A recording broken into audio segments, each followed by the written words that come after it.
నమస్తే ఫ్రెండ్స్. ఈరోజు నేను మీతో ఒక విషయాన్ని షేర్ చేసుకుంటున్నాను. ఏంటంటే రీసెంట్‌గా రాజమండ్రిలో కల్తీ పాలు తాగి ఒక 5గురు చనిపోయారండి. ఇంకా చాలామంది పిల్లలైతే వెంటిలేటర్ మీద ఉన్నారు. ఇంకా కొంతమందికి డయాలిసిస్ కూడా చేస్తున్నారండి. పాల వల్ల ఈ విధంగా జరగడం అనేది చాలా దురదృష్టకరమండి. ఇలా ఇంతమంది చావుకు కారణమైన పాల వ్యాపారిని కఠినంగా శిక్షించాలండి. ఎందుకంటే ఇంతమంది చావులకి కారణమై డబ్బులు సంపాదించి ఏం చేస్తాడండి? అసలు ఇంత కల్తీ పాలు చేస్తున్నారు కదా! ఇలాంటి వాళ్ళని కఠినంగా శిక్షిస్తే ఇంకోసారి చేయడానికి భయపడతారండి ఇలాంటివి. అసలు పాలు తాగాలంటేనే కూడా భయం. ఒక్క పాలని కాదు, ఇతనైతే దొరికాడు కానీ ఒక పాలని కాదు. ప్రతీదీ ఒక ఒక కూరగాయల దగ్గర నుంచి, ఫ్రూట్స్ దగ్గర నుంచి అన్నీ కల్తీయేనండి. ఆయిల్స్ కూడా అన్నీ ప్రతీదీ కల్తీయే. మనకేమో టైం ఉండదు. ఇప్పుడు మనకు కల్తీ అని తెలుసు కానీ మనం అవే వాడతాం. ఎందుకంటే ఎళ్లి గ్రౌండ్ నట్ ఆయిల్ ఉంది. గ్రౌండ్ నట్స్ తెచ్చుకొని ఎండబెట్టి అవన్నీ పే చే ఆయిల్ కింద ఆడించడం అవన్నీ చేయడానికి మనకి టైం ఉండదు. అందుకే మనం ఏదో బయట మార్కెట్‌లో దొరుకుతున్నాయి తెచ్చేసుకుంటాం, వాడుకుంటాం. ఇప్పుడు మనం తయారు చేసుకోవాలనుకోండి చాలా ఖర్చు అవుతది. మనకి సపోజ్ 500 ఖర్చు అయిందనుకోండి, బయట మార్కెట్‌లో మనకు 250కే ఆయిల్ దొరుకుతుంది. అదే మన తక్కువ రేటుకి దొరుకుతుంది కదా అని మనం తెచ్చుకొని వాడుకుంటాం. పల్లెటూర్లలో అసలు గేదెలు ఎవరికీ లేవండి. చాలా తక్కువున్నాయి. ఆ తక్కువ ఒక గేదె ఎన్ని పాలిస్తది? అవే అందరికీ ఎలా సరిపోతాయండి? పల్లెటూర్లలో ప్రతి ఒక్కళ్ళు గేదెలని ఎవరు ఉంచుకోవట్లేదు ఇండ్లలో. ఎవ్వరు మేపట్లేదు. ఎందుకంటే నేను విలేజ్‌లోనే పుట్టి పెరిగాను కాబట్టి నాకు తెలుసు. గేదెలనేవి ఎవరికీ లేవు. పాలు ఎక్కడి నుంచి వచ్చేస్తాయి? పాలు వాడని వాళ్ళంటూ లేరు. మన డైలీ లైఫ్‌లో పాల వాడకం అయితే కంపల్సరీ ఉంటదండి. పెద్దవాళ్ళు టీ, కాఫీలు తాగుతారు, పెరుగు తాగుతారు. చిన్నపిల్లలకి కూడా పాలు, బోర్న్‌విటా, హార్లిక్స్ అని కలిపిస్తారు హెల్త్‌కి మంచిదని. కానీ ఆ పాలే కల్తీ కదండీ! కల్తీ వల్లే కదా మనకి ఇప్పుడు ఇన్ని రోగాలొస్తున్నాయి. అసలు ఒక్క ఆయిల్ అనే కాదు, చికెన్ తింటే చికెన్‌కి కూడా, కోళ్ళకి కూడా ఇంజెక్షన్ చేస్తున్నారు. ఇంకా మనకు ఆయిల్స్ అయితే కల్తీ. కంపల్సరీ మనకు తెలుసు మార్కెట్‌లో దొరికే ఆయిల్స్ అన్నీ కల్తీ. ఇప్పుడు మనం రైస్ పండిస్తున్నారంటే ఎక్కువగా ఫెర్టిలైజర్స్ అన్నీ వాడే పండిస్తున్నారు. కూరగాయలు తినొచ్చా అంటే కూరగాయలు కూడా తినకూడదు. పెస్టిసైడ్స్ ఎక్కువ వాడుతున్నారని అంటున్నారు. దానివల్ల క్యాన్సర్‌లొస్తాయి అవన్నీ చెప్తున్నారు. మరి ఏం తినాలండి? మనం తినే ఆహారం, పీల్చే గాలి, తాగే నీరు అన్నీ కలుషితమైపోయాయండి. ఇది తింటే మంచిది, ఇది ఆరోగ్యానికి మంచిది, దీనివల్ల ఈ రోగాలొస్తున్నాయని ఏమీ లేదు. ఈ రోజుల్లో ప్రతి ఒక్కళ్ళకి క్యాన్సర్ అయితే ఎంతగా పెరిగిపోయిందో చెప్పక్కర్లేదు. కొన్ని మెడిసిన్స్ వల్ల సైడ్ ఎఫెక్ట్స్ వస్తున్నాయి. మెడిసిన్ వల్ల కూడా ఇంకో కొత్త ప్రాబ్లమ్ వస్తుంది మనకి. ఎన్ని రకాల ఇప్పుడు మనం ఈ ఫుడ్ తింటే ఇదవుతది, ఈ ఫుడ్ తింటే ఇదవుతది అని కాదు. ఏది తిన్నా ప్రాబ్లమే. చిన్న పిల్లల దగ్గర నుంచి పెద్దవాళ్ళ వరకు అందరికీ ప్రాబ్లమ్సే, హెల్త్ ఇష్యూసే.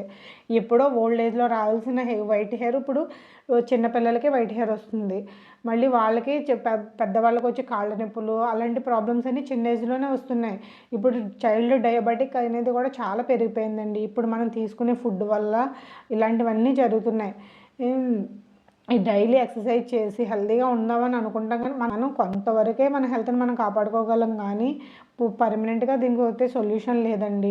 ఈ పాల వ్యాపారి అయితే దొరికాడు కాబట్టి పట్టుకున్నారు. ఇప్పుడు ఈ విషయాన్ని ఇంత ఇష్యూ చేశారు. ఏ అలా దొరకని వాళ్ళు ఎంతోమంది ఉన్నారండి. ఇలా కల్తీ చేసేవాళ్ళు. ఈ కల్తీ వ్యాపారులను అయితే మనం మార్చలేము. ఒకరు కాకపోతే ఒకరు అలా ఉంటూనే ఉంటారు వీళ్ళు. మనకి వాళ్ళేంటి ప్రాణాల గురించి, వేరే జనాల ప్రాణాల గురించి అయితే అస్సలు ఆలోచించరు. వాళ్ళు డబ్బులు సంపాదించుకున్నామా ఇది మాత్రమే వాళ్ళ ఎయిమ్ అనమాట. మనీ మైండెడ్‌గా ఉంటారు. కాబట్టి ఇంక మనం వాళ్ళని మార్చలేము. కానీ ఈ ఈ ఇతను వల్ల ఇంతమంది ఒకేసారి ఎఫెక్ట్ అవ్వడం వల్ల బయటకొచ్చింది ఈ విషయం. కానీ కొంతమంది కొంచెం తక్కువ కల్తీ చేయడం వల్ల ఇంకా నెమ్మదిగా జరుగుతాయి కాబట్టి అవి బయటకి ఎప్పటికీ రావండి. ఏదో ఇష్యూ వచ్చి చనిపోయారనుకుంటారు తప్ప, ఇతను పాలు కల్తీ చేయడం వల్ల లేకపోతే ఈ కల్తీ ఫుడ్ వల్ల అనేది బయటకి రాదు. కాకపోతే ఇప్పుడు చూడండి, అందరికీ కిడ్నీ ఇష్యూస్, హార్ట్ ఇష్యూస్, లేకపోతే ఏదో ఒక ప్రాబ్లమ్ క్యాన్సర్ అయితే ఇంక చెప్పక్కర్లేదు. ఎంతమందికో క్యాన్సర్. ఇది లేదు అన్నవాళ్ళు, హెల్త్ ఇష్యూ లేని వాళ్ళంటే ఈ రోజుల్లో ఎవరు లేరండి. నేను కోవిడ్ తర్వాత అయితే హెల్త్‌లో అందరికీ చేంజెస్ వచ్చేసాయి. ప్రతిదానికి హాస్పిటల్‌కి వెళ్దాం, అన్ని టెస్టులు చేయించుకోవడం, ఏదో ఒకటి చెప్పడం, దానికి మెడిసిన్ వాడడం. ఆ మెడిసిన్ వాడాక మళ్ళీ అది తగ్గడం, మళ్ళీ ఇంకో స్టార్ట్ అవ్వడం, అలా చాలామందిని చూశానండి నేను. మన హెల్త్‌ని ఎంత సెట్ చేసుకుందాం అనుకున్నా మనకి ఏదో ఒక ఇష్యూ వస్తది.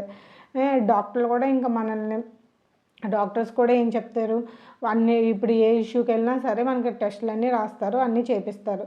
ఈ మనమైతే ఈ కల్తీ నుంచి మాత్రం బయటపడలేమండి. ఒక్కసారి ఈ వీడియో ద్వారా నేను చెప్పాలనుకున్నది ఏంటంటే, మనమైతే ఈ కల్తీని అన్నీ మార్చలేము.